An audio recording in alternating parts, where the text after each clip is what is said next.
we would like to start the next session on drinking water and sanitation.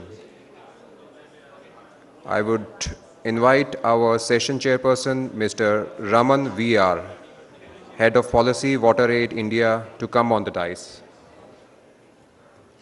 Now, I would like to invite our eminent speaker on the dais, Mr. Kanchi Naga, Mr. Marten Susebeek, Mr. Manish Wasuja, Mr. Ramesh Kumar Sahijwani, Mr. Satyendra Singh, Mr. Tamas Bencze, Mr. Xabier Arruza.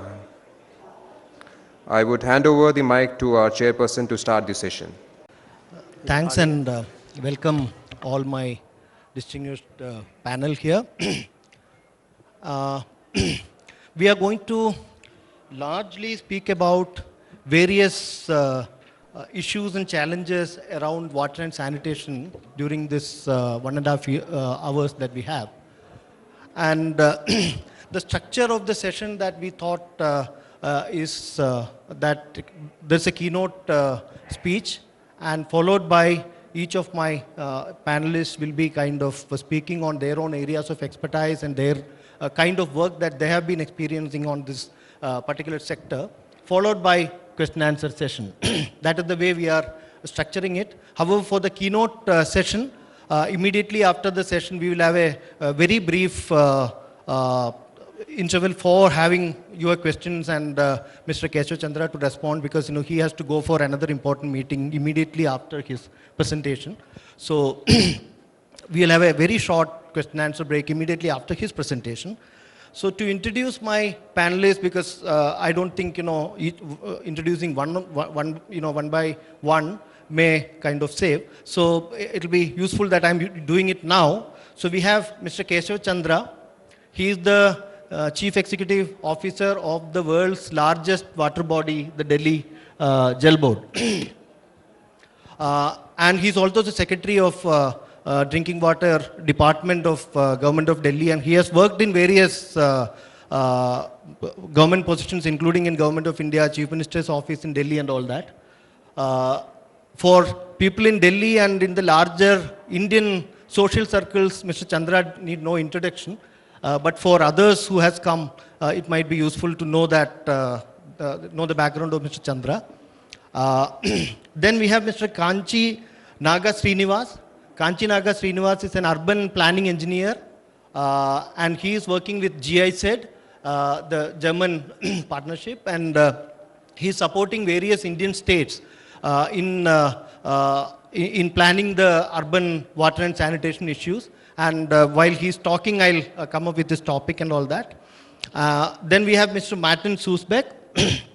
And Marten Susebeek is the co-founder and CEO of Susteq. He has worked on drinking water solutions, especially in the sub-Saharan African context. And he has been identified in his country, Netherlands, as one of the challenging entrepreneurs, and so he is going to largely take us through some of the important issues that he has come across while he was working in Kenya. And we have Manish Wasuja. Manish Wasuja is with the Water and Sanitation Program of UNICEF India. So he'll be talking about the rural drinking water, the situation, the challenges, and the quality issues in the rural Indian context specifically. And we have Mr. Ramesh Kumar Sahijwani. He is the Vice President of CSR, Vice President of the IFFCO TOKIO Insurance. And he'll be talking about how the CSR adoption of villages is helping the water and sanitation situation, improvement of that in various rural villages of India. And we have Mr. Satyendra Singh. He is Managing Director of INSEL. This is a company in Germany, and he's an architect and environment planner with over 2 decades of experience, and he's having experience in geoinformation management, and water, waste, sustainable energy, architecture, and related subfields. So Mr. Manish, Mr. Satyendra Singh will be our another speaker, and Mr. Tamas Bencze. He is the International Business Development Director of Budapest Waterworks. So he'll be largely talking about the challenges that the Budapest waterworks are facing and how they are addressing those various challenges. And then we have Xabier Arruza, and he'll be talking about drinking water systems and sanitation, specifically sanitation and wastewater issues in the Bilbao district context, especially in a pollution of a river and how they are managing it. So this is the overall structure of our 9-member panel. So without losing time, I now request Shri Keshav Chandra to talk about urban water supply situation and challenges, especially in the Delhi context and in the larger Indian context. Mr. Keshav Chandra. Sorry for the delay. Actually, not my presentation. So, Honorable His Excellency, who is sitting amidst us, Ambassador of Spain, my dear friends, colleagues, some of the familiar faces I can make out in the audience, and esteemed colleagues who are sitting here on dais. Urban water supply, as I don't know whether it's true or not, that Delhi Jal Board is probably one of the largest water utility in the world. Probably it's second largest, but yes, it is up there at the par with Shanghai. Now, water bodies, water utilities as such throughout the world have gone through different cycles of management and economic paradigm. And so all the water bodies of the world, water utilities rather, where do they stand as of now? If we just look at the economic cycle and how they have evolved through the years, we can make out that where does the emphasis lie. Having said that, the water supply system throughout the world started in the private hand. And here I would like to dwell upon the long-standing debate in the water sector, whether the management of water supply should be in the hands of the government or it should be in the hand of the private sector. And I'll draw parallel with another services, and I'll explain that why water is very akin to a sister service, electricity. As I stated earlier, water supply system throughout the world started, at least in the major cities, in the private hands. So be it New York, be it Boston, Seville, Paris, London, everywhere, Buenos Aires, everywhere, water supply started in private hands. But they were restricted to the affluent section of the society, so they could not provide water to the different areas. Government thought about this, and there's uniqueness of the sector that the capital investment is quite high and the marginal cost of producing water is quite low in the production side. In the supply side, the per unit supply of water is quite high and maintenance is also quite high.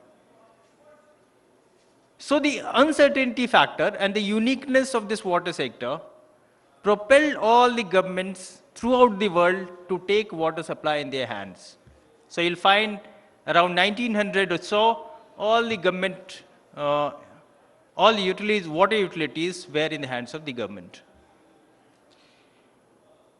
Well, England is the only exception. From 1800, 1790 and 1800 itself, there are 5 companies which were supplying water to London.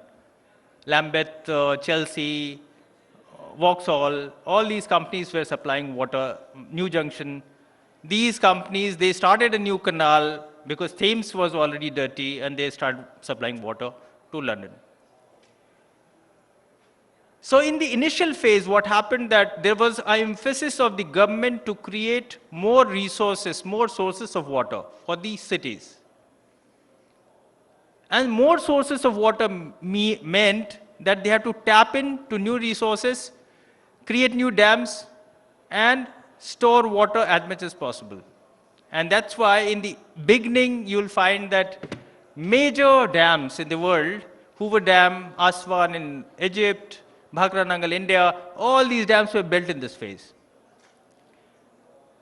The economists have called it municipal hydraulic modeling, municipal hydraulic model of water supply in urban cities. Later, say 1980s, when neoliberalism started, Thatcherism became the main doctrine of economic principle, Reagan administration adopted new principle, the water supply system and management underwent a huge change. Now, the focus was on a factor called market intervention and market environmentalism. What it meant is that now the focus is on conservation of water.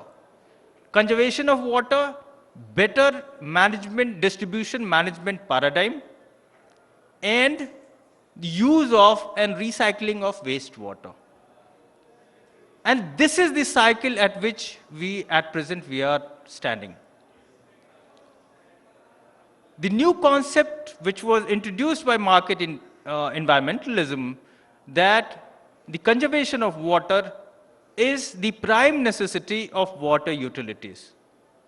And to my mind, it's most important factor to understand that if we are standing at that juncture of economic cycle where water conservation gets primacy, then which is the most apt management model which needs to be adopted in water sector?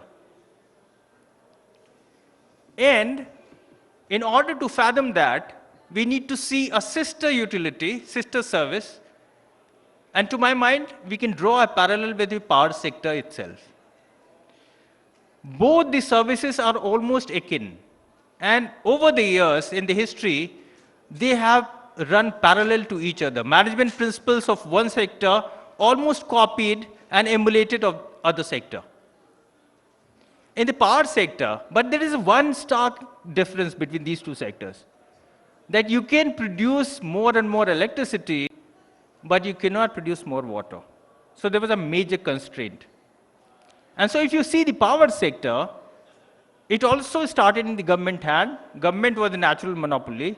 It started producing power, started distributing power to different, but again, same phase, when the market environmentalism was there in water sector, power sector also underwent a change. It started in Argentina and Chile, which is called Southern Cone model. The management of the natural monopoly was disinvested, and it was, the main company was divided into 5 elements: holding company, Genco, Transco, and Discoms. And a separate entity as a regulator was created. Now, ever since that has happened in the power sector, it has not looked back. There has been constant improvement. Now all those who are following power sector would find out that now there is a clear division, emphasis on carriage and content, not about today's declaration of Theresa May that she's going to cap prices of power. But power sector has not looked back ever since that liberalization has taken place. Water sector somehow, because the limited source of water, and also by the sheer fact that the sources of water is to be controlled by the government. This particular factor ensured that water sector could not follow the path that electricity sector has followed. But one factor remains the same, that if at all a progress is to be made, then we have to understand that water sector, introduction of private companies, private sector in water distribution is to be confined to distribution only. The augmentation of water supply, the resource, is exclusively the domain and in the power of government. it cannot be handed over to a private sector. So the GenCo has to be the government. Now, henceforth, apart from GenCo, the transmission has to be in the hands of the government in water sector. And wherever they have compromised with this formula, the results were cataclysmic. You all are familiar with the riots of water riots of Cochabamba. Thousands of people were up in the street, and so many people died also during the riots. And to my mind, only two factors were responsible for this. That the source of water was handed over to a private sector, and the tariff, the pricing was given to the private sector unhindered. So there was no regulator, and the private sector was controlling these two things. But this does not take the virtues of the qualities brought about by private sector in the management of distribution. And here is the thrust, that if modern cities, at least in developing world, the biggest problem is not the generation of water, not the treatment of water, not the distribution, not the transmission of water, but the problem lies in last mile, that's a distribution of water. And this sector badly requires efficiency gain. That efficiency gain has to come through different management paradigm altogether. Now, having said that, it's not that wherever distribution is there in the hands of the government, quality has not been achieved. There are certain examples. In Porto Alegre, Brazil, Phnom Penh, Cambodia, all these places, these sectors have seen that even if the water sector is in the hands of the government, the quality has been achieved. But we need to remind that there are 4 factors, and these 4 factors were taken care of while the government actually given autonomy to these water utilities, even if they remain in the government hand. And to my mind, these 4 factors are very, very clear. The metering, the pricing, the universal connectivity, and an independent regulator which is staying away from the government, and there is no government influence on the decision of the regulator. If these 4 factors are there in the water supply, then the water supply in urban context is bound to improve and it's bound to excel. Now, coming to Delhi's situation. Well, it's everybody's guess that what is the population today of Delhi, but probably it's 18 million plus. One of the largest cities in the world after probably Tokyo. We get 900 mgd of water, more from Yamuna, less from Ganga, but the portion of it is coming from Ganga also. Why water supply? We are somehow able to provide water to almost every citizen in not very equitable way. The distribution here asks for long-term improvements and management, change of management paradigm. The problem here, to my mind, is twofold. One on technical side, one on the basic theoretic side. All these services, water supply, gas, power, all these services ask for one singular factor to be in place. And that singular factor is that the urban planning has to proceed before these services are provided to every individual. Now, if the city is not properly planned, city is growing organically the way it wants to, then you will always feel baffled that how to provide services to the new population, new settlement which has come up all of a sudden. Because all these services require basic urban planning to be in place. And that's why Today, 45% of the population in Delhi, which is living in unauthorized colonies, are fighting for basic necessities. Not that we have not been able to provide water to them, but it is immensely difficult to have a basic water supply model, well-functioning model in these areas.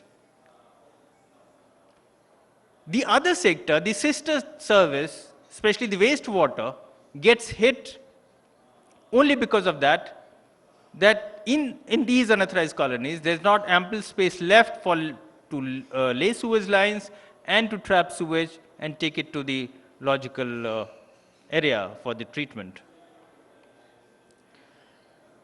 But is there a way out? Certainly there is a way out to my mind. And here, the third factor which I stated earlier, that out of 4 factors, third factor, we need to be absolutely dogmatic about that. And I'm pretty dogmatic about that, being the CEO of Jal Board, that every household has to get piped water connectivity.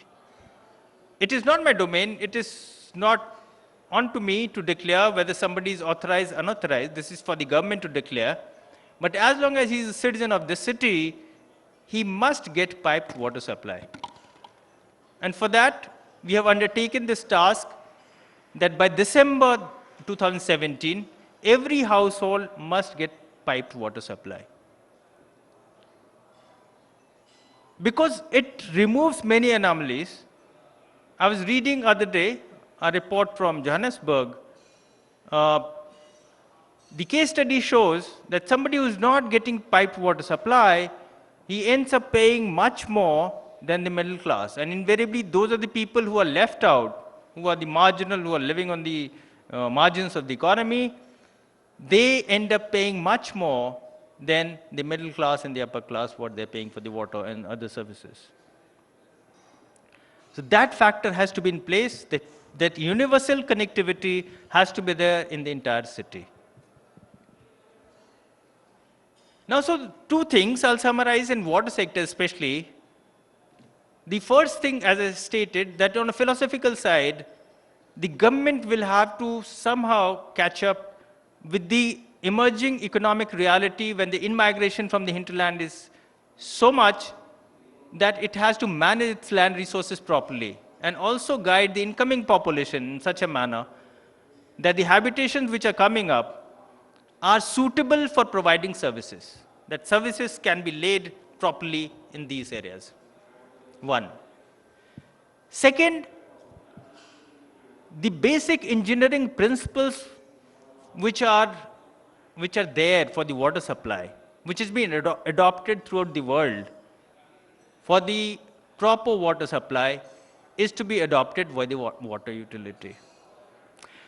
The steps are very simple, but the additional problem in water utilities like Delhi is that it has to overcome lots of legacy factor.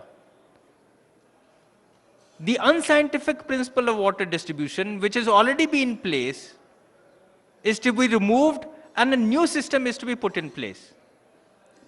In a city like Delhi, we have a vibrant democracy. So here, every politician will actually tell you that build a UGR, underground reservoir there, and take this pipeline to that area. And unfortunately, somehow we have capitulated to the pressure, the political pressure. And the result is very, very clear, that the water distribution regime has actually gone slightly awry. We have to set it right. I'll just conclude because my time is up in another 1 minute about the wastewater.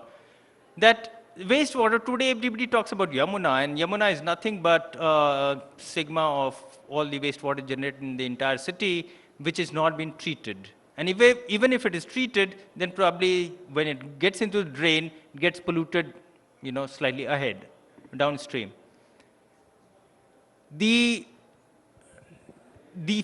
Again, in wastewater treatment, in a developing world, Polluted rivers are not about sewage. Polluted rivers are much more than sewage. And polluted rivers, all over the world, we have seen that all the efforts to clean up the river has to tackle not only sewage, but the solid waste which gets into the drain, the septage which has been dumped there, and obviously the historical sludge which is flowing in all these drains. And we are moving with that principle. I must assure you that whatever I have talked about, we in Gel Board are now pretty sure that we have to move in that direction. We are moving towards that. Hopefully one day we'll come to the expectation of the people. Thank you very much. Thank you. Actually, we do have a plan for the drinking water situation. 3 pockets of Delhi has already been handed over for 24/7 supply. And I'm quite sure that in coming 2 years, we are going to achieve that. Apart from that, a major portion, almost 35 to 40% of the city, is going to follow the same model once these 3 pockets are going to achieve 24/7 supply. Apart from, yeah. The major problem is the losses in the distribution, whether it is leakage from the pipes or otherwise. I mean, I think 30 to 40% water is getting wasted. So something ought to be done on that front. If you are from water sector, then... I'm an engineer by profession, but I know it. So if you're not from water sector, then let me tell you, that is one component of that. And obviously, when you're talking about 24/7, there are certain steps to achieve that. And leakage detection and loss management is one factor into that. So that obviously will be taken care of. When I'm talking about 24/7 supply in different parts of the city, I'm quite confident that these 2 large projects, and these 2 large projects, which will be launched with the help of JICA and the Asian Development Bank, would cover 40% of the city altogether.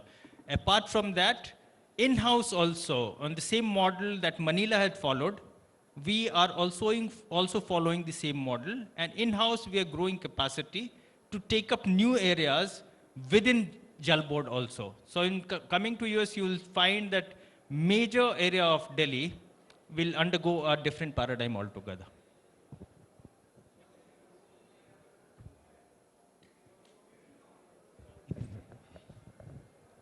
Hello. So most of the city STPs are working on the old technologies.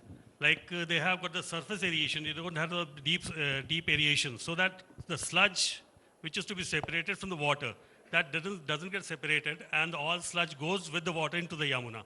So do you have any plans to improve the efficiency of the STPs by taking the new technologies? Well, if you are following Delhi, then the major STPs have already undergone. Now, Papankala and Niloti is doing tertiary treatment. Delhi Gate is already doing that.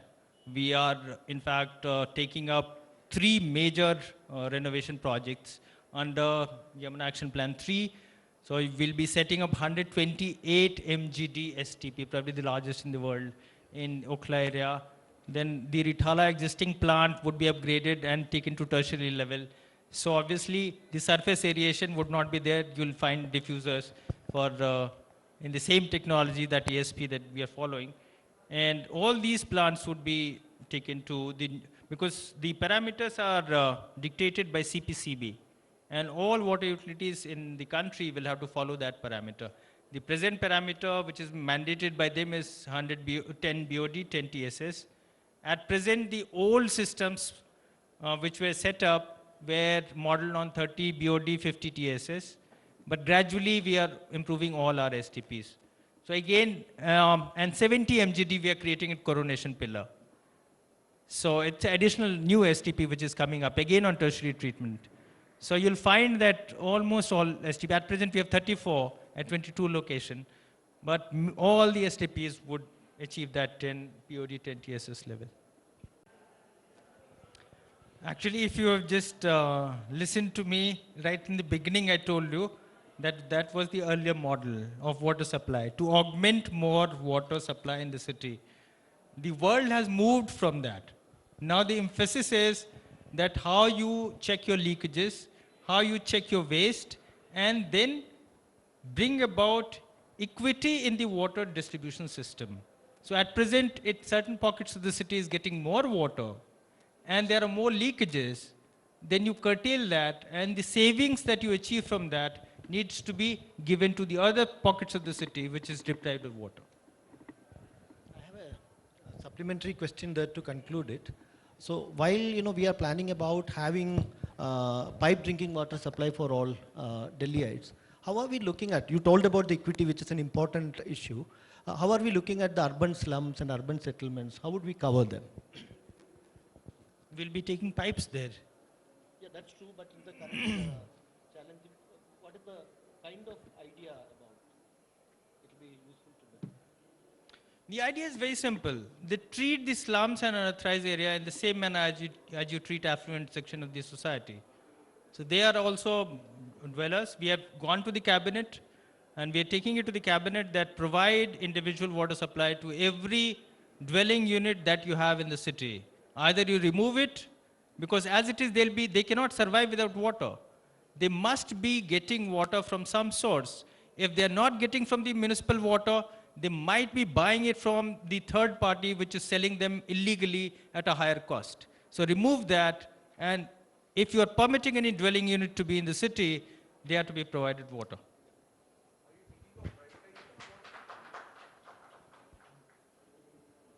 That's the last question. No. It's, as I told you, there is nothing called privatization of water supply. You cannot give your Ganga, Yamuna and Himalayas to a private company. Water supply is to be in the hands of the private sector only in the distribution side, with no control over tariff. If these two factors are there, then obviously you want to have the efficiency gain in the distribution sector. You cannot give the original source of water in the hands of the private sector. Just simple, I just want to, like we have BSNL, we have privatization in water. We are just competing with the tariffs. If Jal Board is giving it, say, 1 liter, 1 rupee, if the private is giving it 50 paisa, let the Jal Board also compete with 50 paisa, with the same sources, with the same environment. Why not? No, it's not that simple. I'm talking about the source generation, It's not that simple. See, carriage and content happened in power sector because two utilities could compete with each other because you have unlimited generation and you could have a separate supply. Water, they in fact tried this kind of concept. In a place called Sussex in England, they laid parallel lines to have this carriage and content division. It was utter failure. They had to abandon their project halfway because water, you have same source. Same source, the limited source is to be distributed among the entire population. So either you give it to the government sector to actually clean that water and distribute it, or you clean the water and give it to the private sector to distribute it. So you cannot have carriage and content competing with each other, at least in water sector. So water is unique, right from the beginning I told you, water is unique as compared to private power sector. So this particular anomaly has to be there, but one thing we need to understand, that in the distribution side, if the efficiency gain is to be maintained, then the expertise of the private sector is to be introduced. Thanks, Mr. Chandra. And now we will slightly move from India to Hungary.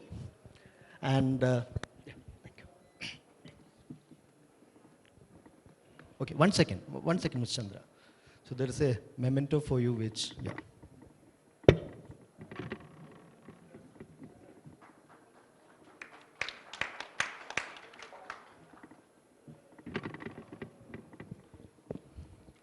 So let us now hear how Budapest is kind of addressing various challenges around water supply.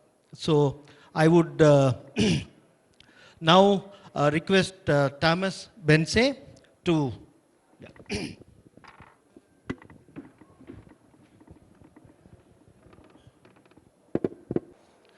Basically, I'm just trying to get to different areas, but turning back to Budapest, the entire population is served, and we are operating more than 200,000 connections.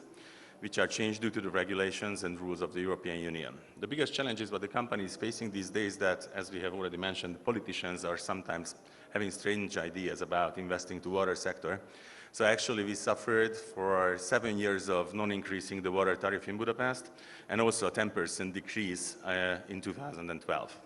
Since then and before that, the company's financials were stable and it was really a profit-making company.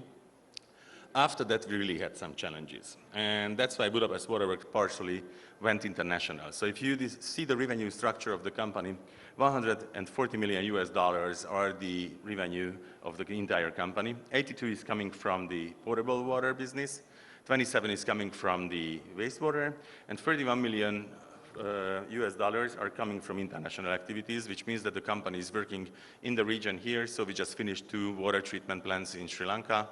We are also working in Indonesia and of course trying to enter the market here in India as well.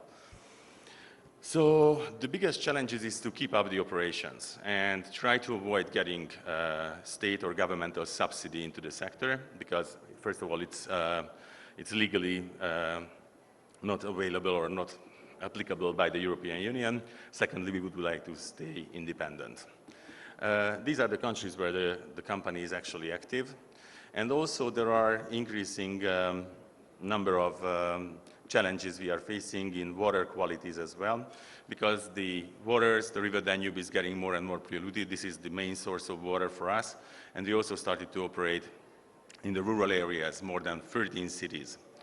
There are good and bad reasons for that. One of them is the network doesn't have the same standards. So the rural areas are a lot more, how to say, used and amortized, but we have to provide the same level of service as in Budapest.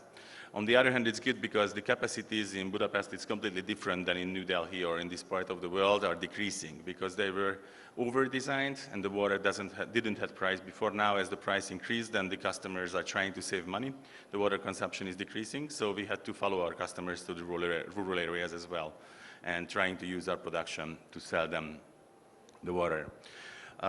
Also, politicians are putting a lot of pressure on us. A lot of developments are going on, but there are no financing for pulling the right pipes or putting the right pipes to the right places, so we have to find other sources for that. At the moment, it seems to be that we are successful in that, and we hope that we can maintain it for that. I don't want to keep so longer, but I have to say that the entire company has introduced the SCADA system. So from the production until the end user, we can control each and every single step of water production, water quality, water manufacturing, water distribution. We can even tell you how much liters of water has been produced by one of our wells. We have operating 766 wells. We can tell you how much energy has been consumed. We can tell you online measurement systems that is there any kind of contamination in the water, we can close it down. And actually, 4 persons can manage the entire company from an operation room which we have set up. We have 3 of those for security reasons as well. So as talking about smart cities, smart water solutions, the company we try to really build up to a high level. And as per we are having almost 50% of our network made of asbestos cement pipes, we are still able to maintain 15% of non-revenue water for about the past 16 years, which we consider a good result. And as the end of that, we are really working in other major cities in the West Balkans, but also here in the region, transforming or helping transforming the companies to a more effective, more close to the economies of scale companies as well. Finally, which we are really proud of, 2 weeks before in the World Water Summit in Madrid, our company has been awarded, sorry I have to read it because it's a long one and I haven't learned it yet. We have been elected to be a member of the leading water utilities of the world, and we had the gold standard for utility performance for that. As far as we know that, only 13 companies are having the same title at the moment on the world. So I think we really try to keep up and try to use the most cutting-edge technologies in Budapest Waterworks to satisfy the population and the inhabitants of Budapest and the nearby rural areas. Thank you very much. Thanks so much, Tamas. So one maybe quick question that I have around is how would the systems for rural and urban, you have both rural and urban areas covered. How would you manage, how are you managing that? How would we manage? The challenges in rural and urban, the systemic It's even a little bit harder because there are also another Hungarian law which says that the collected water tariffs can only be used in Budapest. So we cannot cross-finance within the rural areas. So here comes the international business development issues. So we are getting revenues from external countries, and this is the amount we are investing to our networks and investing to our, let's say, weakest points of our networks and weakest points of our water supplying system. So this is how we finance. Now, thanks, and I'm taking you back to India, Mr. Naga Sreenivas, and he is with the GIZ, and he'll be talking about institutions around wastewater management. Mr. Naga Sreenivas.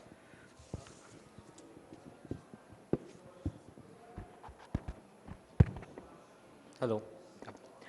Good afternoon, ladies and gentlemen, and I thank the chairperson for introducing the topics for the day. We heard Dr. Keshav Chandra speak about the water side of the story. GIZ, mostly under the current bilateral cooperation with India, works on the wastewater project side. Sanitation and wastewater is our area of work, area of technical cooperation, and we support Government of India on a policy that was drafted in 2008. We are we could proudly say we're the only agency who's still supporting this policy and furthering it. Now the policy in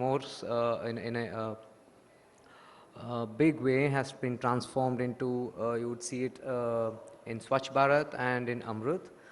Part of it you would also see in smart cities also on an indirect fashion. GIZ supports Government of India, works with 5 states in India and close to around 40 cities in India. Our job is to do technical cooperation and advisory services. We work on the state side, or we work only with the government systems, and our primary job is to improve the efficiency of service delivery and management. Now, I cannot speak, or GIZ cannot speak on behalf of cities and their commitments, but since we are part of them on an affiliate basis, we have had a very close association, and I'm trying to share a few snapshots of what we've been doing here. Just to step back from what Dr. Keshav Chandra has been talking about, he's been very clear on, despite the Delhi example, he's been pretty clear the water story has matured to a large extent, and there's still a lot of work pending. Now, if you go one step forward, what happens to the water after consumption, this is where the actual story begins. Now, most towns officially have moved on from a 70 LPCD mandate and moving towards a 100 LPCD mandate.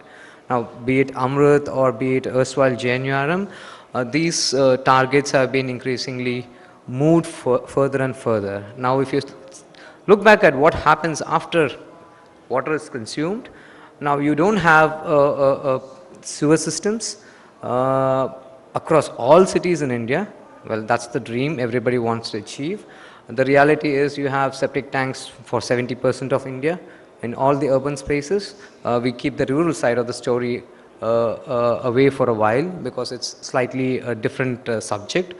We'll focus on the urban side of the story here. The wastewater here is mostly handled through septic tanks. Now, if you start increasing the water supply from 70 LPCD to 100 and plus, in big cities it is possible. In small cities, the pace at which it is the water supply is augmented is slightly slow, but the wastewater management side starts with septic tanks. Now, here is the problem we face here.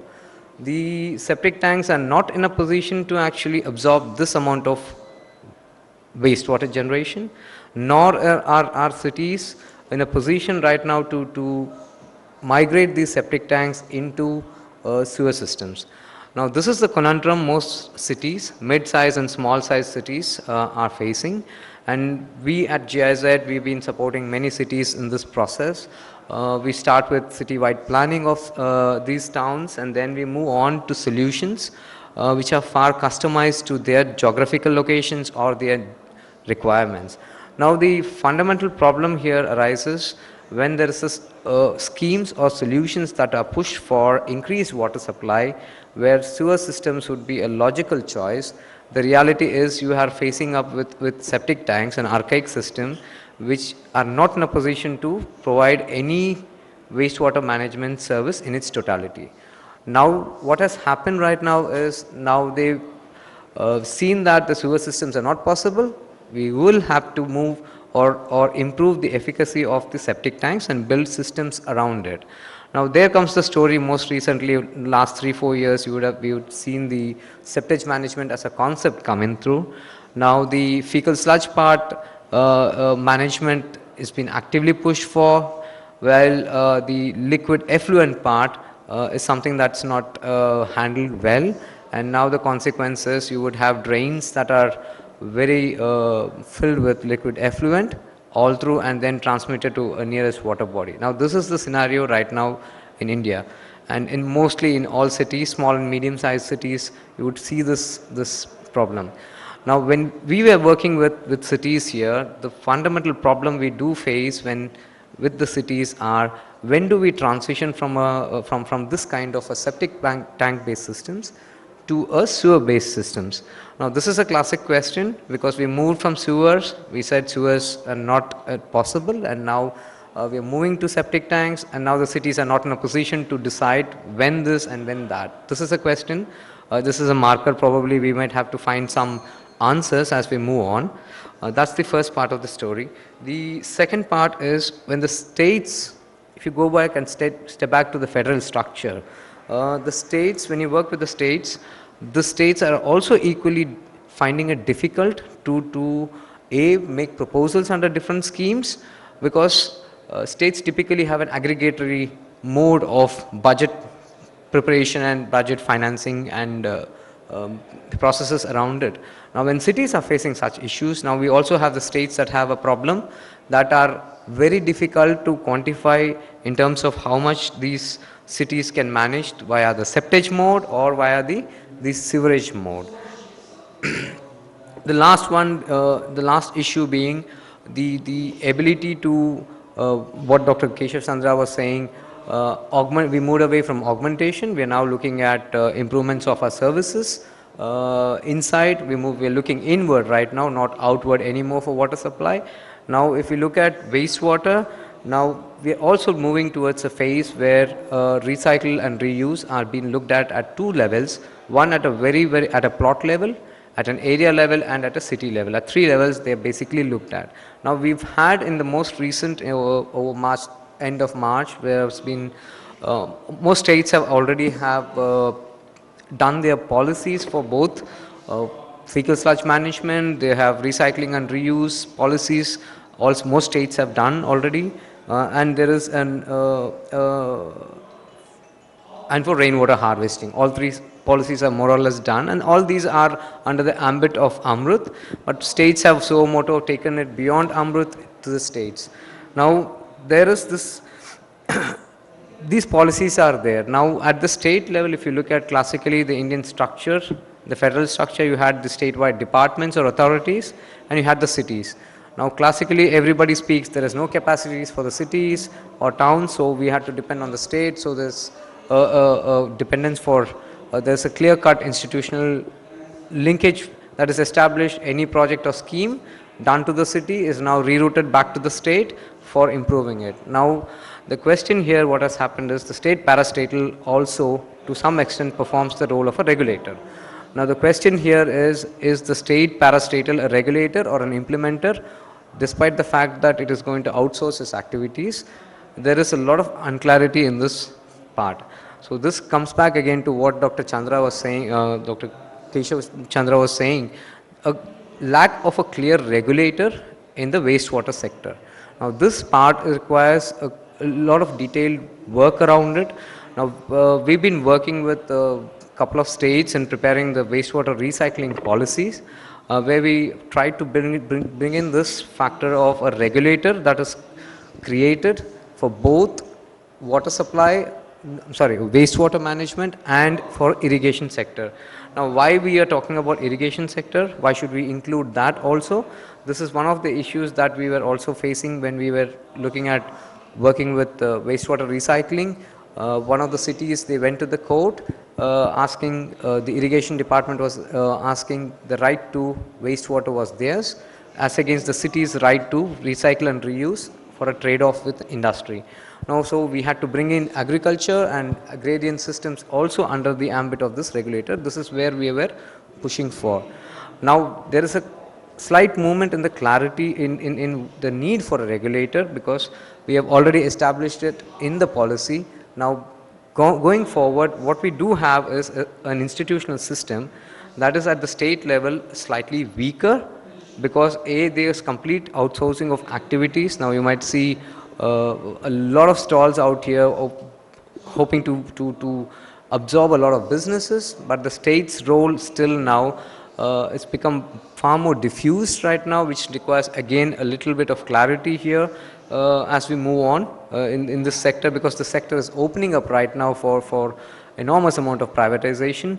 Now, this clarity of what does the state supposed to do, what is the city supposed to do, and what does the private sector, where do you want to involve them as far as the wastewater sector is concerned, is still to be clarified very clearly. Can we? The last, Yeah. what has also happened in the entire process when you actually look at this different schemes, while the water sector has actually increased, you'd see a lot of technology infusion in the water sector. You go into very high level of technology infusion to point that today you can consume water out of the tap. Now, if you go into the wastewater sector, the reverse is happening. You would see a dumbing down of technology, because there is not an enough window that is created for recycling and reuse so far. Now that Amrut incentives push for a lot of incentives, now we have this cities having this fundamental problem that they don't know how to handle recycling and reuse. They're not very clear which technology to pick up, because the private sector comes in with different kinds of technologies, not to blame them for it. The problem is there is pretty much very little guidelines which the cities are accessing today.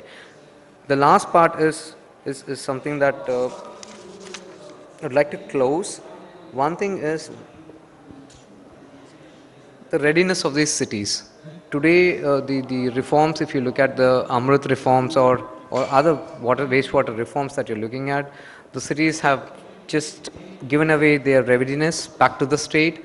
They're saying we don't anymore deal with this. The state right now takes care of all of these items, be it funds, be it protocols, be it templates. You would walk into any report, it's a single centralized system that you are today seeing under the Amrut or SBM. It is good in a way that it levels reporting and monitoring, but on the other front, the localization of issues and the cities not willing to take part in the overall process of wastewater management, this is something that we've been observing at very close quarters, and this is something that probably some of the things to do as we move on in this sector. I think that's as much I have right now. Any questions? I think probably we can take it later. Not immediately, because we have to finish. Yeah, we can take it up later. Thank you. So, may I now request Marten Susebeek to talk about infrastructure for supply and distribution network for safe drinking water in the Kenyan context. So, over to Kenya now.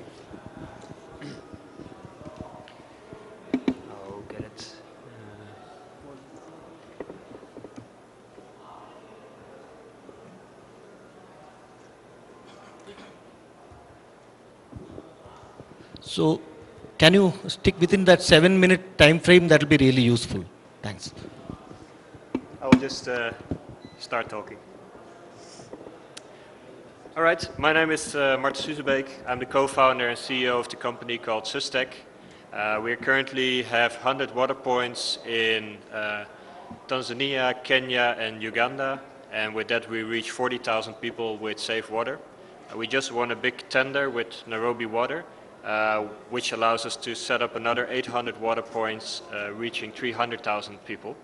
And it addresses the very issues that were discussed between you about non-revenue water leakages and how to make your system sustainable and at the same time reaching people that live below the poverty line with safe water at low cost. First of all, I would like to take you 6 years back, where my entrepreneurial story started.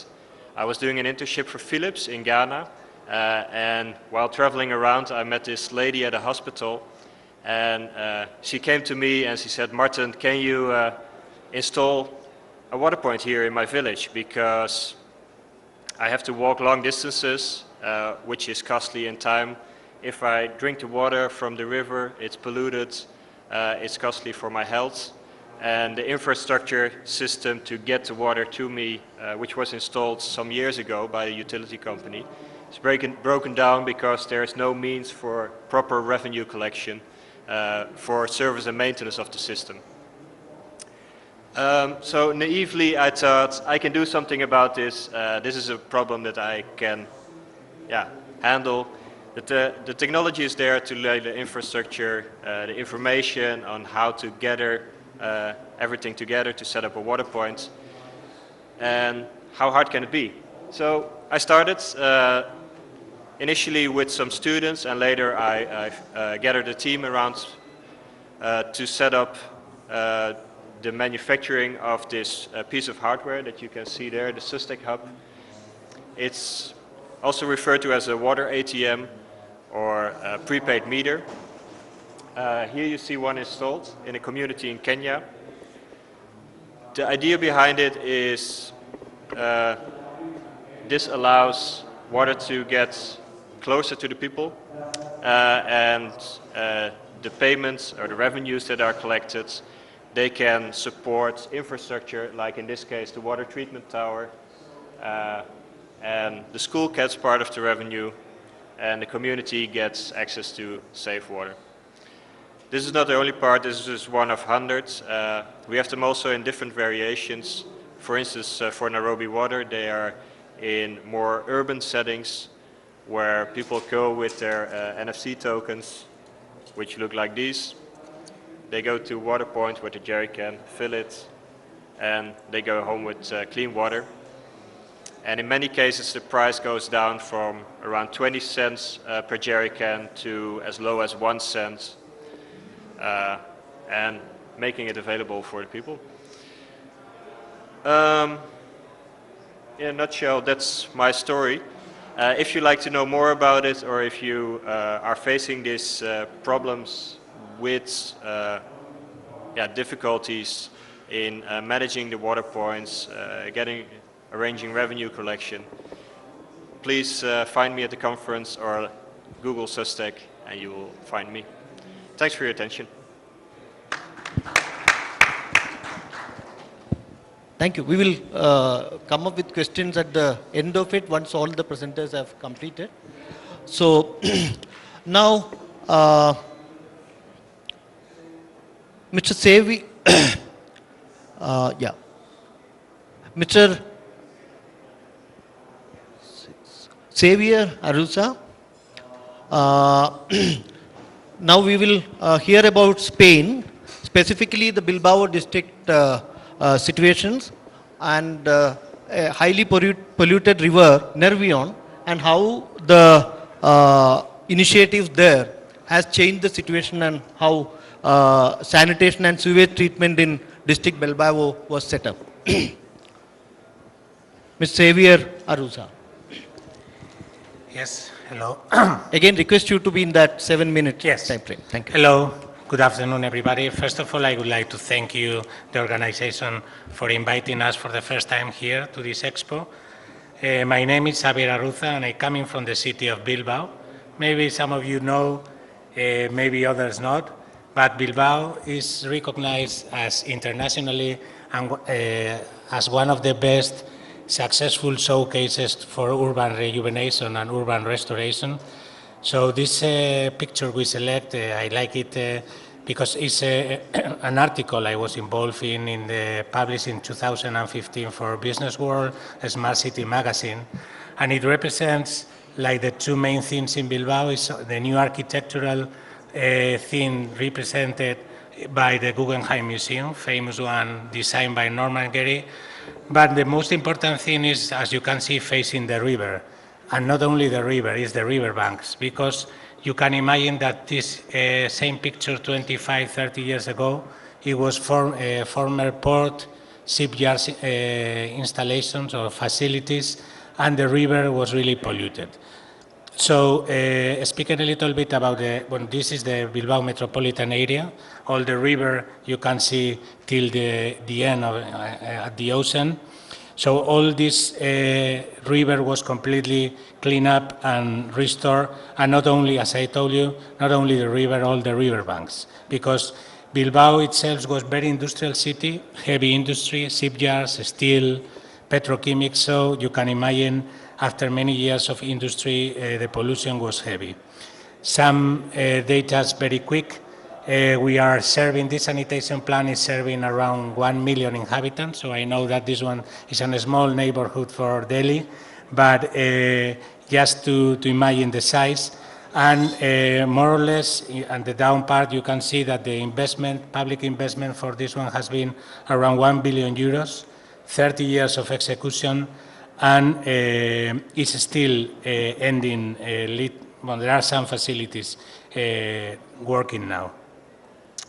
This very quickly, the reservoir infrastructure, that unfortunately it rains quite a lot in Bilbao, so we don't need like very big capacity of reservoir. And some of the facilities that they are working at the moment for the drinking water treatment plant or the sewage treatment plant, that this one was one of the main investment for this water sanitation. And just I selected some pictures because I think it's the best way to understand what we did. This is all pictures of what it was the river, and you can see the port facilities, all industrial facilities inside the city itself. So after many years of industrial activity, the estuary of the Nervion River became a real sewer. So this one was a real problem, and together with the industrial crisis of the 80s, with the collapse of this heavy industry, the city itself, the territory, decided we have to change. We have to do something with all this pollution. So the beginning of the sanitation, it was around the 80s. You can see the construction of the first sewage plant. And here, I think the best way to understand all the achievements is this kind of pictures. You can see this is the river mouth, the ending of the river to the sea, and you can see the old, how it was and how it's working now. This one, another old pictures of all the industrial facilities there, and now how is now. Other pictures too. This is a confluence of two rivers that they finish in Nervion River, and you can see the heavy pollution and now how it's working, and you can see all the industry facilities that now they are reconverted in new urban spaces.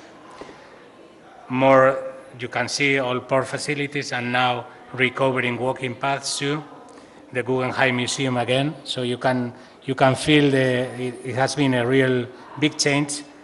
Another picture too about all how it was and how it's working now. Some more because as I told you, I think it's the best way. And another important thing is that the life comes back to the river. Before there was nothing. And now you can see there are sport activities, even swimming is allowed, fishing, so a new, because the city wasn't facing to the river. It was like something is happening there, but no one's going to go to the river. Now people are enjoying, it's a new part of the leisure in the city, or not only in the city, in the metropolitan area. And here some examples of different type of fishes, the ocean of birds, and the most important one is that the percentage, average of oxygen in the river now is really important. So just for me the message when in the smart cities speaking always about technology, in this case for us, our real smartness was to recover all the environmental remediation we made because it wasn't only the river, all the river banks were recovered, new walking paths, and people now feel that this quality of life is necessary. So I think This is a very strong message for Indian cities that I know they are facing these problems with the water system and the river. And just is, as a conclusion, that sustainable development for us is a necessity. And that is an economic model that makes profits. It's not only to speak about environment. And that's all, okay? Thank you. Yeah, that's an interesting and important message for a country like India, how to preserve and save our rivers. Now, I request Mr. Manish Wasuja. He is from UNICEF, India, and he'll be talking about rural drinking water quality issues in India. Manish.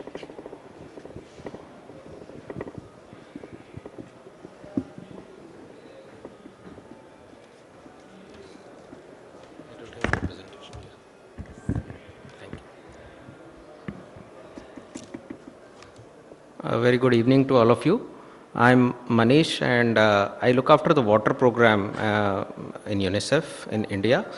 UNICEF, we have 15, we are covering 15 states through 13 state offices across India.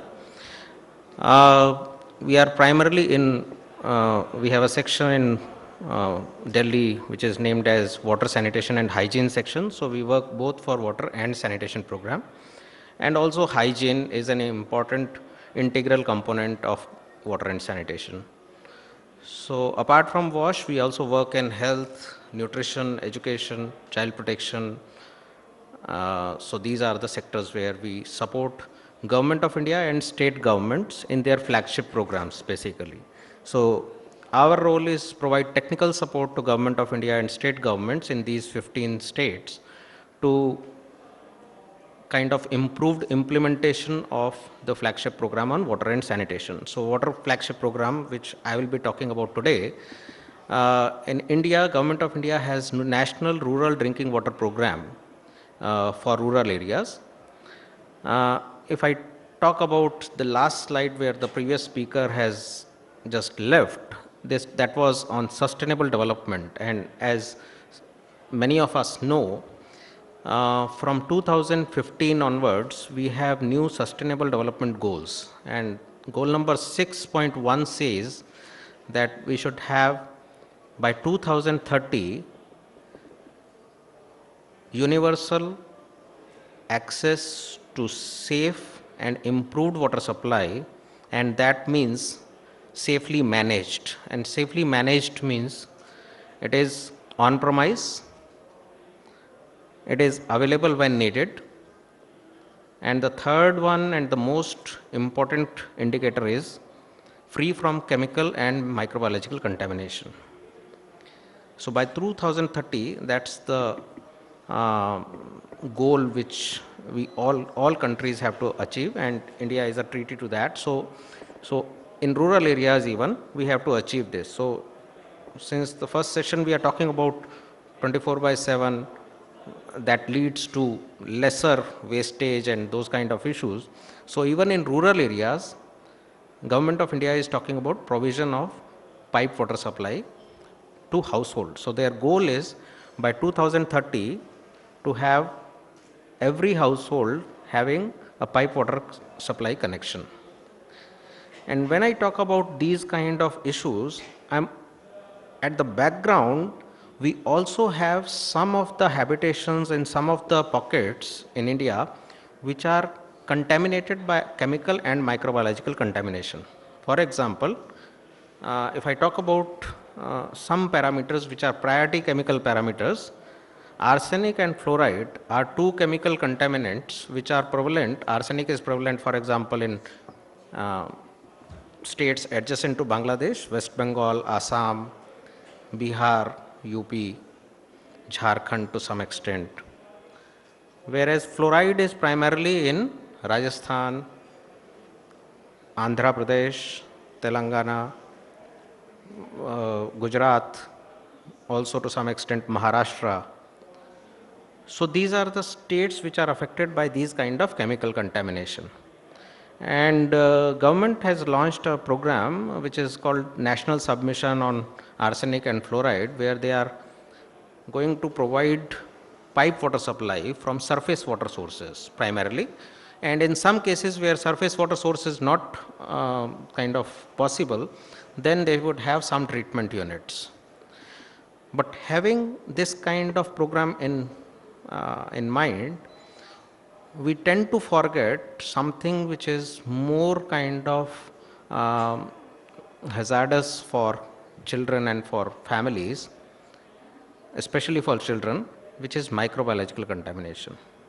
So microbiological contamination, we need not only kind of service providers intervention to get safe water, because microbiological contamination can happen not only from the source or from the distribution network, but it can also happen from the handling of water within the household or from the point of collection to household. So for that purpose, today we are advocating more about, with Government of India, about water safety planning, which talks about not only water quality testing and monitoring and taking mitigative measures, but kind of risk management approach to prevent such kind of risk to become hazard. So that is the approach which we are supporting Government of India and state governments to kind of manage their water, drinking water sources in rural areas. And this requires not only service providers capacity building, but also involving panchayats, panchayati raj institutions, the lower level of governance in rural areas, to kind of manage, to own first and then manage their drinking water sources. So this is where I would like to conclude. And we have some good lessons from within India. For example, if you talk about water sanitation management organization, WASMO in Gujarat, it has a very good institutional structure of creating local capacity at village level to not only design water supply systems in rural areas, but also manage, own and manage and run it themselves using panchayat funds or local funds, which are either, some of them are partly government funds and some of them are contribution from the community.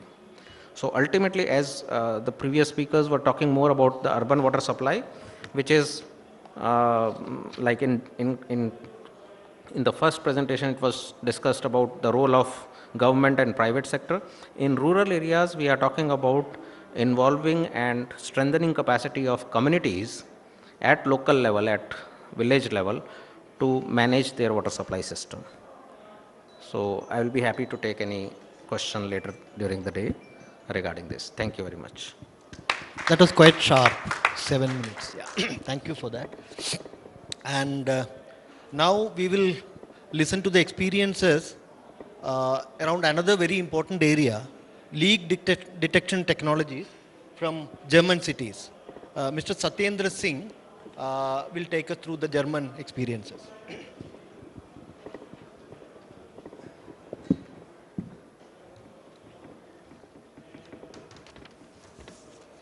Thank you, Raman. Good afternoon, everyone. Today, I would like to highlight often ignored but potentially important issue of leak detection.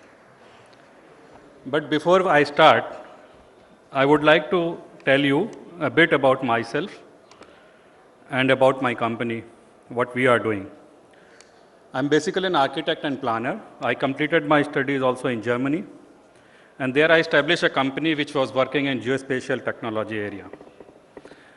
And from there, we started to work with a lot of authorities, many authorities, to capture water supply networks, along with other supply networks, electricity, transportation. So we came across like the mapping issues, and then since I also studied in India, there were issues like greater issues which were actually not identified as potential issues in urban planning. I would like to say one of the sector which is often ignored which is a bit technical in nature. It is geospatial sector. And from there, I started to now offer these services of leak detection along with my German partner, Fast Technology. That is not a simple application of finding leaks through digging, but rather a smart application to identify the leak at an accuracy of some centimeters. And from geospatial to that detection of leak, there are many stages. And as we have also highlighted, leak detection is something very important in today's context because globally cities are struggling. First of all, to get complete revenue, that means the non-revenue water, NRW, is actually increasing. There is less revenue of the more water supply. And then a lot of cities, like most of the cities in India, including smart cities, they have ambitious plan to supply 24/7 water. 24/7 water is a big challenge unless you address the issue of leak detection. Because up to 40, 50, 60, 70% of water, in some cases, is a waste. It is not reaching to the right people. So we have taken this issue as a challenge and tried to work on a technical solution. Of course, policy level solutions are there. Of course, urban planning solutions are there. And we are talking about technology solutions. What are the available solutions in the market where you can, first of all, detect the leak, and second is, like, you can potentially avoid few environmental or social or financial challenges. So this is where we are also showcasing our solutions at our booth here. It is like smart leak detection solution. And the background of it, I can just say that a lot of water is mismanaged all over world, including India. It is contaminated.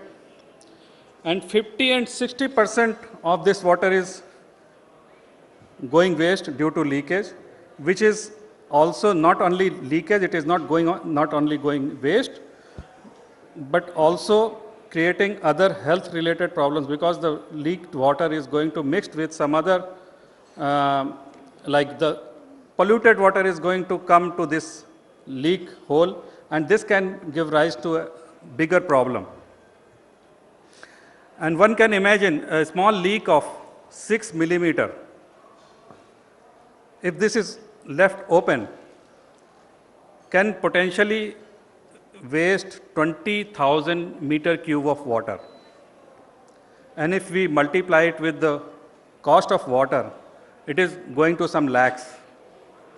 And if we get revenue out of this, if we just repair the leak and start getting the revenue from this, it can really make a different scenario altogether to water supply authorities.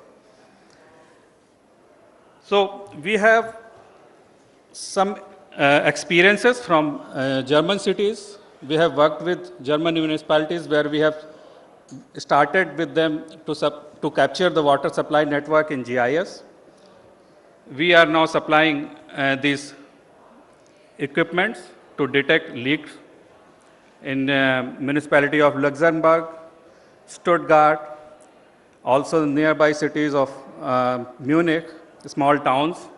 We are supplying these technologies. So there are two categories of these technologies. One functions when constant water is there in the water lines. Another is working when water is not there, because here in Indian cities, there is no city I remember where there is 24/7 water supply available at the moment.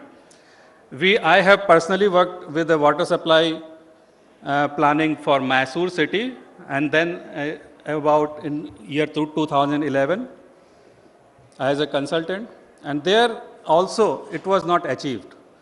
And most of the municipalities, they at least have in Germany, in German cities, they have 24/7 water already.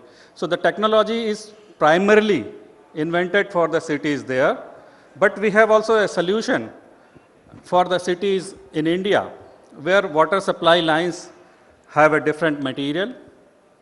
They have different level of water, different pressures. So for that, so one is called data logger and correlator technology. Another is gas tracer technology. So we are showcasing both of them at our booth. I'm not going to detail out what this technology is all about, but at the outset I can say that it can detect a leak up to a centimeter, and then it is going to really help municipalities to get revenue and create situation which is going to be healthy for everyone. I would like to just say these words, and if there are more questions, I would be happy to answer. Thank you. Thanks so much. It is exactly 7 minutes. And as a public health practitioner, the very importance of this detection of leak and management, not only for saving water, but also for epidemiological and health intervention. It's very critical, so thanks for that. Now to how the IFFCO Tokyo Insurance CSR interventions adopted villages and changed the water sanitation situations over there. Over to Mr. Ramesh Kumar Sahijwani, Vice President of the CSR IFFCO Tokyo. Good evening to all of you. Thanks, Raman, and I'm thankful to WaterAid India for giving me the chance and the Exhibition India Group. IFFCO Tokyo is the third largest insurance company in India, and IFFCO is a 74% partner, 26% is Tokyo Marine, which is the Japanese #1 insurance company. As far as my role for WaterAid is concerned, I am not the water expert. This is my all fellow panelists, they are all working professionals, they are the experts in water. We are just using or utilizing their services. Under my CSR program, I have got 2 programs for which we are taking the water help. One is that we are providing RO, water purifier system, to schools, colleges, orphanages on pan-India basis. If anybody wants it, he can approach us and we provide them with the different capacity of 500, 1,000 and 2,000, depending upon the requirement. That is on the program which we are running on the pan-India basis for water purification system. And the second one is we do village adoption. And as you know, in India, villages doesn't have water supply. So we are supplementing the system. We are not interfering with the government system. We are not bringing out our own system. We are just supplementing the system available there. If there are water bores are there, there is no machine. We put the water pumps and take the water out and give it to the villagers. So basically, there are 2 points in the village adoption. One is to make sure that water is given for the irrigation, for the agriculture purpose, for what they are there. And the second one is to ensure the safe drinking water. As the United Nations program is there to make safe drinking water available 24-hour service. What we do, we give them, we have 5, normally a village size of 1,000 or 1,500 people. 5 points are mentioned in the common points where we are taking the borewells, and the 5,000 capacity tanks are written, and there is a system, one can come and take the water and go to the house. We don't provide the piped home water, no. They have to come to a common point, take the water and go to us. This is as far as the drinking water is concerned. Irrigation, we give them the provide them the plastic pipes so that the river or the nahr, whichever is passing through the village, those pipes are taken from there to their farm places where they can do it. So this, we make sure the village is given the sufficient water. This is the objective of IFFCO Tokyo CSR program, because water plays a very important role, and 24% of my CSR budget is given on water. So without water, there is no life, everybody knows. And IFFCO Tokyo's role is just to supplement, make sure the water is available in the villages, of which we are adopting, and they are both given the drinking water as well as they get the water for theirs. So this is what is our contribution on the CSR part for the well-being of the Indians. Thank you very much. Thanks a lot. So I was hearing not just corporate social responsibility, but it's also corporate water responsibility. Thanks. Now looking at the audience, and also the fact that we started around 25 minutes late, how should we go now? Do we, so maybe, a set of questions for all, and response, or how would you like to? Yeah, please. How would you suggest? Any suggestions there? No. I think not as an expert point of view, but as a citizen point of view. Yeah. A lot of viewpoints is expressed that at the time passing by, water is going to become scarcer, like what you saw in the Punjab and other things, more and more pump. So here also overall, while power is getting generated through non-conventional energy and all that, with the water, still the disruption has not taken place in terms of technology or otherwise. We are only sort of existing one we are conserving through all that stuff. So my question to the panelists, whoever it is or all, is there a real danger of water supply being at short supply so that zero-sum game has to be played carefully, that is everybody equitable supply and things of that kind. Second, if so, how is it going across the 24/7 he was mentioning and others were mentioning? If you are promising on one side 24/7, where the thing is supply itself is going to be in a serious danger, what is it in terms of technology or otherwise smart city as well as smart villages going to offer? Okay. So any panelists who want to take up that question? The danger of the source and also how we yeah. Any take? Yeah.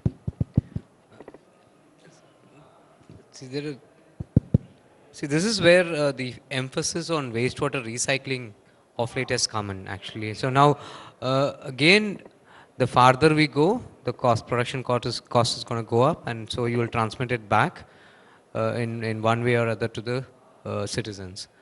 Now, city-wide recycling was what was advocated mostly in JNURM, and now we move to much more local level recycling and reuse under the Amrut scheme.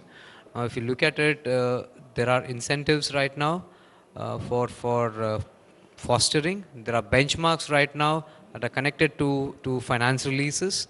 So this basically is to obviate the distant water supply sourcing. This is one way to look at it from water supply consumption, conservation. The second part of the story for recycling and reuse is for safeguarding water bodies, both that are within the city and also surface water bodies that are outside the city. Apart from the problems that it causes for irrigation.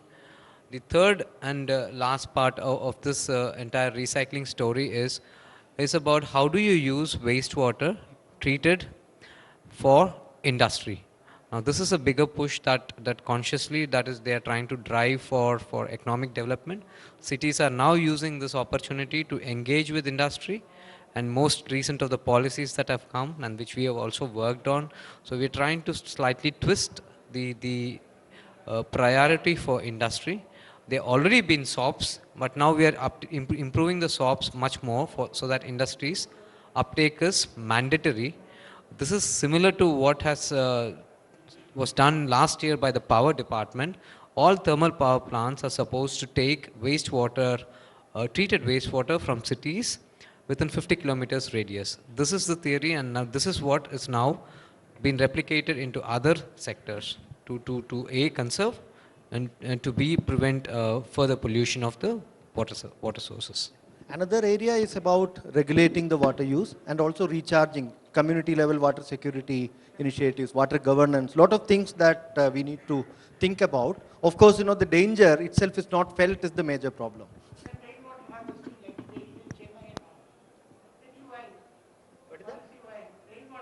Yeah. My dear sir, it is we have to teach our children to know the reality of the water, the importance of the water. They should be taught, like WASH program is there, then sensitivity has to be put in.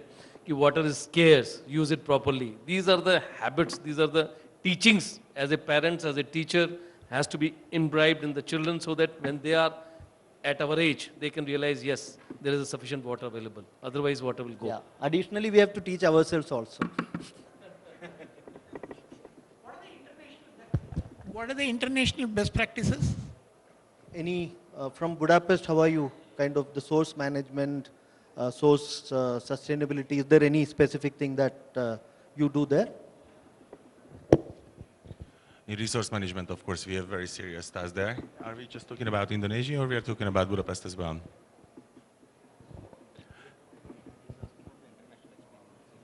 So the international experience, for example, Indonesia, why we are putting these on the spot, 34 water treatment plants just right on the spot, because first of all, the water is available only very close to those islands where we have to deploy them. Secondly, desalination at the moment is very expensive. I mean, maintaining itself and also deploying it. And thirdly, the resource management also considers in the medium run of deploying some also mobile wastewater treatment plants. We have developed the so-called CWEPU unit, which is deployed in a 20-feeder container, and it is basically capable of providing potable water at the end of a wastewater treatment plant. So yes, we are developing technologies on these issues, and we do think that these will be useful and very effective in circumstances where you don't have enough water source. At the moment in Europe, there are some areas, but mainly we don't experience that shortage of water because we have far enough rainfall, we have large rivers, of course we have to maintain them and we have to keep them in a decent condition in order to use them. On the other hand, this water shortage much more hits the Middle East and sometimes Far East or Africa than Europe at the moment, though this is the time to think of because the future is coming and 50 years from now there are going to be different discussions on the same issue. Thank you. Any other questions? Yeah, please. Hi, my name is Bhavesh and I represent Bureau of Energy Efficiency. A question to the delegate from Bilbao. I see there are very similar traits of what you have transformed and what India needs at the moment, whether it's with respect to rivers, whether it's with respect to the railways and other things that you have brought in within your cityscape. How do you see that kind of a transformation taking place within our kind of portfolio? Where are the inroads and how do you see this city to city or say government to government interaction taking place at a bigger level? How you are helping? It's question to you from the GIZ part as well. So how do you see that enabling platform being created? How you are taking it forward? Okay. Yes. No, as I said, I think Bilbao being a small area, the metropolitan area, but I think it's a great example of basically when I speak with people in India, they want things very quickly. And the first message that we told them is that for us it was a strategic long thinking term plan and speaking out 30 years. So basically is when you are thinking about doing something, okay, don't think about I'm finishing this one in 2 years, in 3 years. So think about what do you need, because our transformation, it wasn't only about environment or urbanistic, it has been economic. From a very industrial city, now we are a city of service and culture. So all this strategic thinking, I think is a must in India too. But I found difficulties for, to share these ideas. No? But obviously, the group that I am representing here, Bilbao Urban and Cities Design, is some union of some of the best professionals of that taken part here there in Bilbao, just to share the expertise. And we have been speaking with different levels of administration, Ministry of Urban, cities, and we are trying to do this match, but sometimes with the main difference. Obviously, the problems we are facing are similar, but the ways to afford or to make it in India, they should be different. Huh? Okay. So, right. So it was, yeah, please. I think we talked about the waste treatment and reusing the water, but most of the time the rainwater harvesting is one which also has not been very successful, although we talk a lot about it. I'm talking about rainwater, collecting it and reusing it. That has to be made more popular. I don't know what is the practice in world over, but in India, luckily, we have good monsoon, but most of the water, either we don't have drainage system, or if we have drainage system, that goes to, most of the time, goes to sewerage. Or it evaporates out. So something has to be done to conserve the rainwater. Rainwater harvesting, although it has made mandatory for 500 square yard plot and bigger ones, but most of the time I have not seen it is happening. I've got a 200 square yard plot. I have made rainwater harvesting myself. It works, but you have to pay for it because you don't get any benefit out of it. Either there should be some incentives from the government side.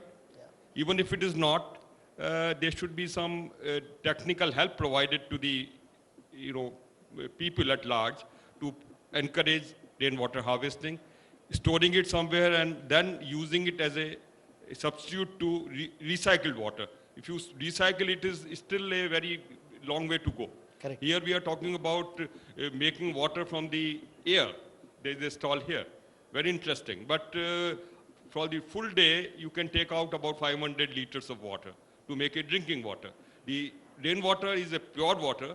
It can be used. So why efforts are not being done in that area? Anybody from the panel? Yeah, I think it's a very important point, and I don't think anybody is going to disagree about that. If there is any added point there, if one of the panelists want to make. Yeah, I just wanted to add a couple of things. Again, under Amrut, rainwater harvesting guidelines have been made mandatory for all cities now. And there is again a area limitation. Right now, they've more or less, through the model building bylaws, they more or less targeted 200 square meter to 300 square meter as a mandatory. Now, if you simply step into Delhi, if you see wall-to-wall construction, this target cannot be achieved. If you go a little further down to Chandigarh or the other places where you have offsets on left-hand side or right or front or back, and the built form allows rainwater harvesting, then all these targets can be met with. Now, we have a classical case here, whether if you look at, I come from Saptajang enclave, I have the enclave side and the village side. It is not possible to do rainwater harvesting in the village side. In the enclave side, possible. But even in the enclave side, there is no disincentive for carpeting. You see, entire parking lots, everything has already been carpeted with cement. So there is always going to be runoff of a very high order because of the way we practice our construction, household level construction. Now, there is in Germany, I think my colleague in Germany would agree, in Germany there is a very stringent law where water falling on the property cannot be let out into the public system. So there is a penalty for that, and now that's a very high expectation that we can do, but you can still attempt it. That aspect is actually being considered also in many cases, depending on the size of the layout. Now, it's not done at the building property level, it's now looked at from a layout level, much apartment blocks and much newer layouts, they're actually planning it. Satyendra, you want to add something? Yeah, I would like to add my project experience in Germany. We have done a project where we have utilized mapping technologies to estimate the amount of water which is going to the drainage. And there what we have done, since we are also expert in geospatial technology, we have flown a city and captured the photographs.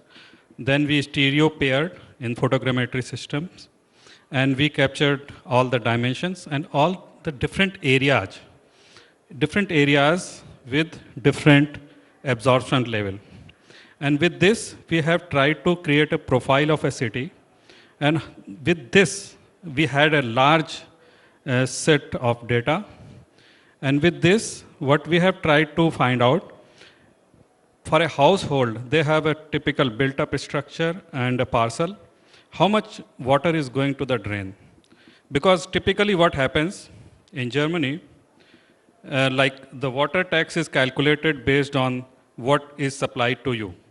But here, most of the commercial establishments, they are not actually using water. They are having a larger area at their establishment, and larger part of this rainwater is going to the drain, but they're not going to pay for that. So in order to restructure the whole policy, the municipalities, they have started with this plan that they will create a 3D model of a city. With this 3D model, we go ahead, we try to locate each and every parcel, each and every unit of it at an accuracy level of XYZ 6 centimeter, where we have worked to capture large amount of data sets, created 3D city models. With these 3D city models, we also calculated the amount of water with the rainfall data. And with this, we try to calculate how much water is going from an individual unit to the drain. And the bill is going to the owner according to the amount of water which is going to the drain. And this was very interesting project, which was actually now it started with a small municipality, but it is now being implemented in almost all the municipalities, small and bigger towns. And this is going to be an exemplary project for Indian cities as well. Here the problem is the geospatial technology is at a very infancy stage.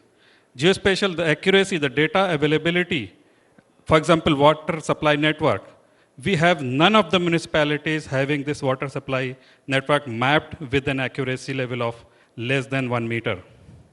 So what happens, your DPRs are not really, budgeting is affected because we have no precise mapping of the water supply network.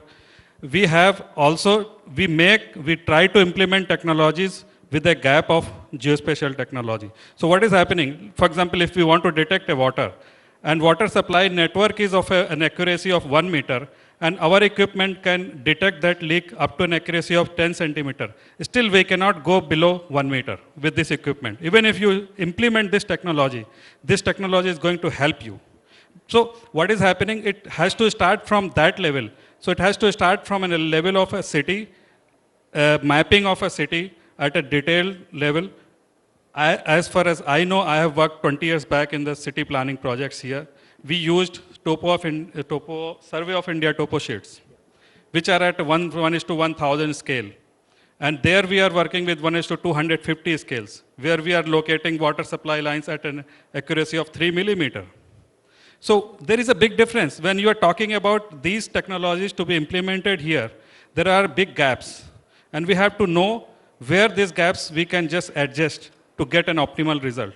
So there I can say, even to install this rainwater harvesting, everything is connected to the data.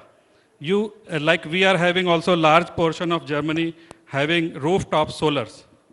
So there also, we can now create maps sitting at home, because high accuracy data is available on our computer for each and every home.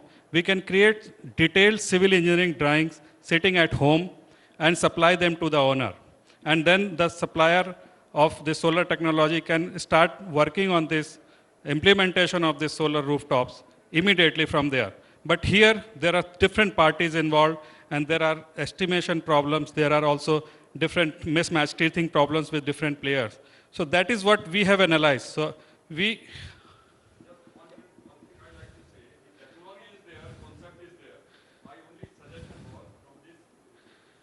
We should send some recommendation, and recommendation should include that the government should do what 1, 2, 3 this should be done to utilize the rainwater, because that's a very easy solution.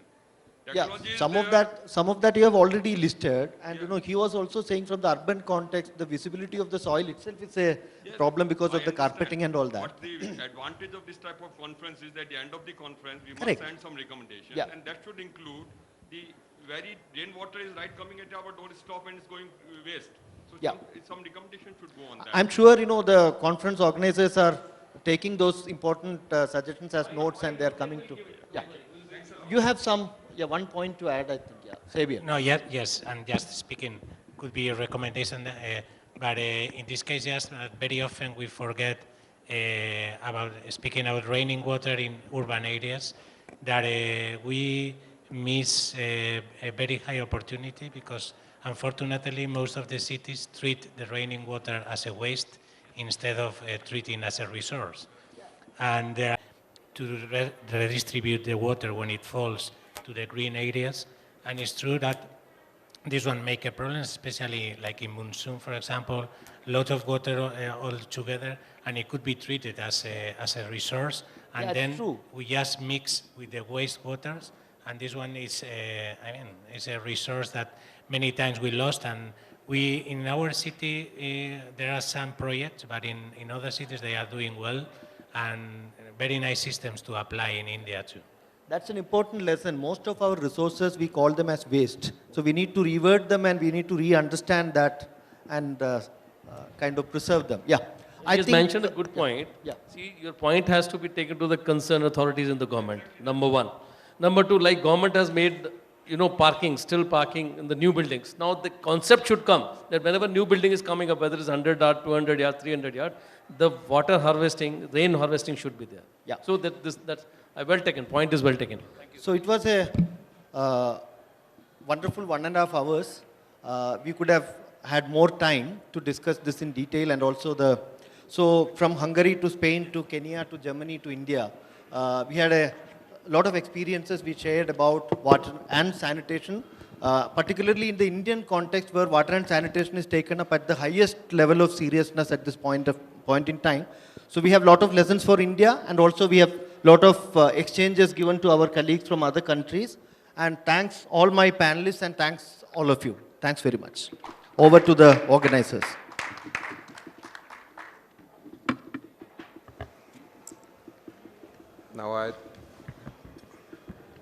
Now I thank you all for your valuable thoughts and knowledgeable presentation. I would like to request our chairperson, Mr. Raman VR, to present a token of our appreciation to the speakers on the dais. Mr. Kanchi.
Now I would request Ms. Pallavi from Exhibition India to present a memento to our esteemed chairperson, Mr. Raman VR.